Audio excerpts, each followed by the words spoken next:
Nah, pada pencegahan level individu, kalau kita membahas tentang anak berarti anak dan pengasuh.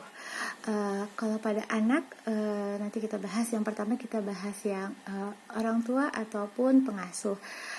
Pada orang tua atau pengasuh, maka mereka apabila hendak keluar rumah, kemudian beraktivitas di luar, itu harus mengerjakan protokol kesehatan. Jadi kalau seumpamanya ibunya harus keluar, maka ibunya itu harus menggunakan masker, kemudian tetap menjaga jarak selama di luar rumah, kemudian ketika pulang harus mencuci tangan, berganti pakaian gitu ya, bahkan mandi. Dan itu juga berlaku untuk pengasuh gitu ya. Nah, apabila pengasuhnya ternyata adalah orang yang dari luar rumah, maka ketika dia masuk ke dalam rumah, ya dia harus menggunakan protokol kesehatan.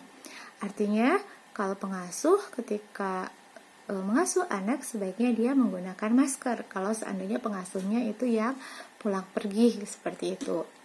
Itu yang pertama. Kemudian, bagaimana dengan anak?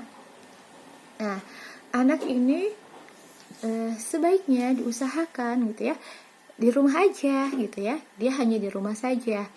Nah, tapi kalau seandainya terpaksa harus kita bawa keluar, contohnya tadi harus imunisasi, atau kemudian ternyata anak sakit gitu ya, dan harus dibawa ke rumah sakit atau ketemu dengan dokter, maka anak keluar rumah harus kita bekali dengan